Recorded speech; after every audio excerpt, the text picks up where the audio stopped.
देखिए आदरणीय श्रोतागण, आयुर्वेद के संदर्भ में दुर्लभ, विलक्षण, अत्यंत उपयोगी जानकारियां आपके साथ साझा करते रहते हैं। तो उसी कड़ी में एक और जानकारी आपके साथ साझा कर रहे हैं। जब वैद्य जो चिकित्सक होता है तो वो रोगी को औषध देता है, तो उस समय देश, काल, प्रकृति आदि अनेक उनका विषयों का वो चिंतन करता है। साथ ही रोगी की प्रकृति देखकर ही जो औषध का गुण है, उसका रस है, वीर्य है, विपाक है, तो उसका भी चिंतन करके औषध व्यवस्था वैद्य करता है।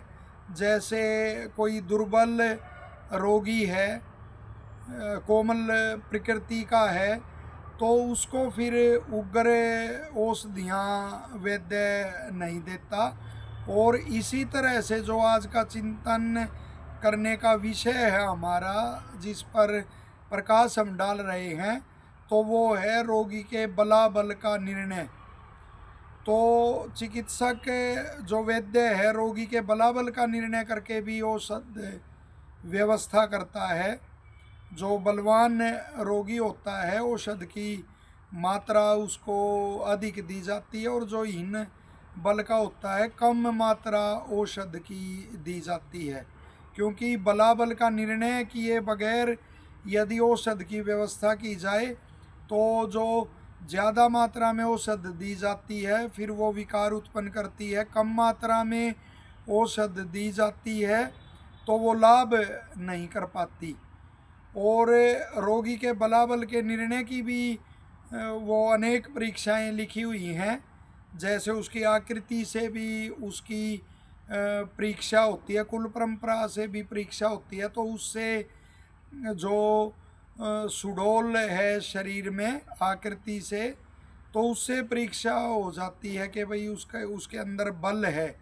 लेकिन इसी तरह से आयुर्वेद के ऋषि निर्देश देते हैं, सचेत करते हैं कि केवल शरीर की स्थूलता देखकर या दुर्बलता देखकर भी हम उसका निर्णय बलाबल का पूरा नहीं कर सकते।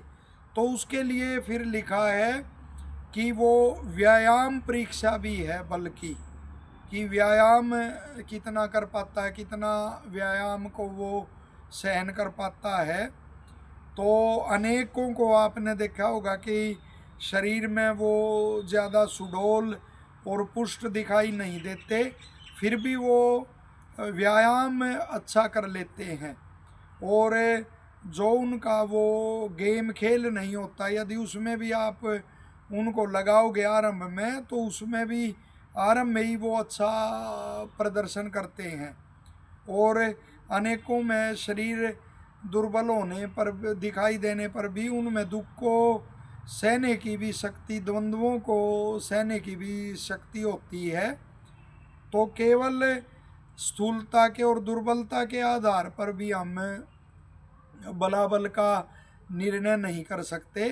तो व्यायाम ऋषियों ने एक परीक्षा बताई है। साथ ही जो मात्रा अनुसार किया गया और पौष्टिक भोजन है, तो उसमें पचाने में व्यक्ति कितना सक्षम है, तो उससे भी उसके फिर बल की परीक्षा होती है। और बल, जैसे व्यायाम से आपने बल की परीक्षा की और हीन बल आपने अपने अंदर वो किया, महसूस किया, तो फिर उसको बढ़ाने का उपाय भी करना चाहिए। क्योंकि शास्त्र कहते हैं बलम उपास्व, के बल की उपासना करो, उसकी चाहना करो और उसके लिए उद्योग करो। तो उसके लिए ऋषियों ने, आयुर्वेद के ऋषि भी प्रकाश डालते हैं, और शास्त्रों में भी बताया गया कि ब्रह्मचर्य बल को बढ़ाने का सबसे उत्तम उपाय है।